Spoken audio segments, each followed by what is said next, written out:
ఓం నమ శివాయ. హర హర మహాదేవ శంభో శంకర. దేవుని నామస్మరణకు ఉన్న శక్తి ఎలాంటిది? ఇచ్చిన మాట కోసం, భగవంతునిపై భక్తి కోసం ఒక భార్యాభర్తలు తమ జీవితాంతం ఒకరినొకరు తాకకుండా ఎలా జీవించగలరు? పరమేశ్వరుడినే ఆశ్చర్యపరిచిన నిష్కలమైన ఇంద్రియ నిగ్రహ కథే ఈ తిరునీలకంఠ నాయనార్ జీవిత చరిత్ర. శివుడు వారిని పరీక్షించడానికి ఎంచుకున్న ఆ అద్భుత మార్గం ఏంటో ఈరోజు ఈ కథలో తెలుసుకుందాం. పూర్వం చిదంబరం అనే పవిత్ర పుణ్యక్షేత్రంలో పరమశివునిపై అచంచలమైన భక్తి కలిగిన ఒక కుమ్మరి నివసిస్తూ ఉండేవాడు. ఆయనకు శివభక్తులన్న, శివనామస్మరణ అన్న ప్రాణం. తన వృత్తిలో భాగంగా ఎంతో అందమైన మట్టి భిక్ష పాత్రలను తయారు చేసి వాటిని శివభక్తులకు, సాధువులకు ఉచితంగా ఎంతో సంతోషంగా దానం చేసేవాడు. ఆయన తన భార్యతో కలిసి ఎంతో ఆదర్శవంతమైన గృహస్థ జీవితాన్ని గడిపేవారు. ఆయన పరమశివుణ్ణి నీలకంఠుని రూపంలో, అనగా లోక కళ్యాణం కోసం గరళాన్ని మింగిన రూపం అని అర్థం, తన ప్రాణంగా భావించేవాడు. ఏ పని చేసినా, ఎవరితో మాట్లాడినా నీలకంఠ అని స్మరించడం ఆయనకు అలవాటు.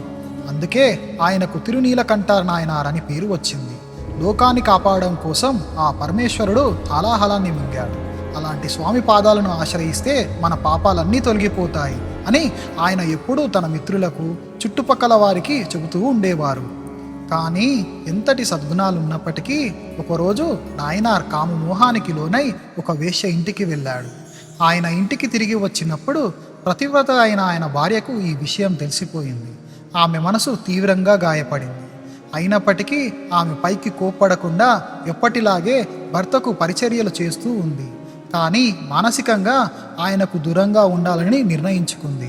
నాయనార్కు ఆమె ప్రవర్తనకు కారణం అర్థం కాలేదు. ఒకరోజు ఆయన మోహంతో ఆమెను సమీపించబోగా ఆమె వెంటనే తప్పుకొని, ఆ నీలకంఠుడి సాక్షిగా చెబుతున్నాను, మమ్మల్ని తాకకండి అని గట్టిగా ఆమె శబ్దం చేసింది. ఆమె తనను ఉద్దేశించి నన్ను అనకుండా మమ్మల్ని అని బహువచనం అంది. తన భార్య పవిత్రమైన భగవంతుడి నామాన్ని నీలకంఠ అని శబ్దం చేయడం, పైగా మమ్మల్ని అని అనడం వల్ల నాయనార్ ఒక కఠినమైన నిర్ణయం తీసుకున్నాడు. ఆ రోజు నుండి తన భార్యనే కాదు, ఈ ప్రపంచంలో ఉన్న ఏ ఇతర స్త్రీ కూడా తన మనసులోనైనా శరీరంతోనైనా తాకకూడదని నిశ్చయించుకున్నాడు.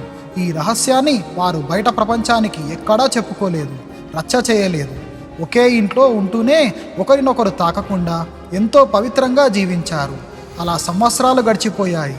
ఇద్దరికీ వృద్ధాప్యం వచ్చింది, జుట్టు పండిపోయింది, శరీరం ముడతలు పడింది. కానీ వారి భక్తి, నిష్ఠ మాత్రం ఏమాత్రం మారలేదు.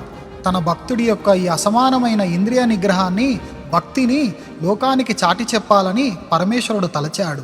అందుకోసం స్వామి ఒక వృద్ధ శివయోగి రూపంలో, అనగా సాధువు వేషంలో నీలకంఠ నాయనార్ ఇంటికి వచ్చాడు. నాయనార్ ఆ యోగికి పాదపూజ చేసి భక్తితో స్వాగతించాడు. అప్పుడు ఆ శివయోగి తన సంచిలో నుండి ఒక మట్టి భిక్ష పాత్రను తీసి నాయనార్కు ఇస్తూ, ఓ పుణ్యాత్ముడా, ఇది నాకు ప్రాణం కంటే ఎక్కువ. దీనికి ఒక అద్భుతమైన శక్తి ఉంది. ఇది దేన్ని తాకినా పవిత్రం చేస్తుంది. నేను తిరిగి వచ్చేంత వరకు దీనిని చాలా జాగ్రత్తగా నీ ఇంట్లో దాచి ఉంచు అని చెప్పి వెళ్ళిపోయాడు. నాయనార్ దానిని ఇంట్లో అత్యంత సురక్షితమైన చోటున దాచాడు. చాలా కాలం గడిచిన తర్వాత శివయోగి నాయనార్ ఇంటికి వచ్చి తన పాత్రను తిరిగి ఇవ్వమని అడిగాడు. అయితే పరమశివుడు తన మాయాశక్తితో ఆ పాత్రను అక్కడి నుండి మాయం చేశాడు. నాయనార్ ఇల్లంతా వెతికాడు, కానీ పాత్ర ఎక్కడా కనిపించలేదు. ఆయనకు ఏమీ అర్థం కాలేదు. అవమానంతో, భయంతో వణికిపోతూ ఆ యోగి పాదాలపై పడి, స్వామి, ఆ పాత్ర కనిపించడం లేదు, నన్ను క్షమించండి అన్నాడు. తీవ్రంగా ఆగ్రహించి, నువ్వు భక్తుడివి కావు, దొంగవి, మోసగాడివి, నా అమూల్యమైన పాత్రను దాచేశావు అని నిందించాడు. నాయనార్ బదులుగా, స్వామి, దానికి బదులు అంతకంటే విలువైన బంగారం లేదా వెండి పాత్రను ఇస్తాను అన్నా శివయోగి వినలేదు. నేను దొంగతనం చేయలేదు, ఏదో దైవిక మాయ వల్ల అది మాయమైపోయింది అని నాయనార్ ఎంత మొరపెట్టుకున్నా యోగి శాంతించలేదు. నువ్వు చెప్పేది నిజమైతే నీ భార్య చేతిని పట్టుకొని ప్రమాణం చేసి చెప్పు అని యోగి అన్నాడు. కానీ ఏ స్త్రీని తాకకూడదనే కఠినమైన శబ్దం ఉన్నందున నాయనార్ అందుకు నిరాకరించాడు. దాంతో యోగి, నువ్వు తప్పు చేశావు కాబట్టే ప్రమాణానికి భయపడుతున్నావు అంటూ ఈ వివాదాన్ని గ్రామంలోని బ్రాహ్మణుల న్యాయస్థానానికి, అనగా సభకు తీసుకెళ్లాడు. న్యాయస్థానంలోని పెద్దలు ఇరుపక్షాల వాదనలు విన్నారు. చివరకు యోగి చెప్పినట్లే నాయనార్ తన భార్య చేతిని పట్టుకొని పవిత్ర దేవాలయ కోనేటిలో మునిగి ప్రమాణం చేయాలని తీర్పు ఇచ్చారు. అప్పుడు నాయనార్ సభాజ్ఞను కాదనలేక ఇటు తన ప్రతిజ్ఞను వదులుకోలేక ఒక మార్గాన్ని ఎంచుకున్నాడు. ఆయన భార్య కలిసి కోనేట్లో దిగారు. కానీ ఒకరి చేతిని ఒకరు పట్టుకోకుండా ఒక చిన్న వెదురు కర్రను తీసుకొని ఇద్దరు రెండు చివరలను పట్టుకున్నారు. ఇది చూసిన శివయోగి మళ్ళీ అభ్యంతరం వ్యక్తం చేస్తూ, నేను చేతిని పట్టుకోమంటే కర్ర పట్టుకుంటావేంటి, సభ తీర్పును అవమానిస్తున్నావా అని గద్దించాడు.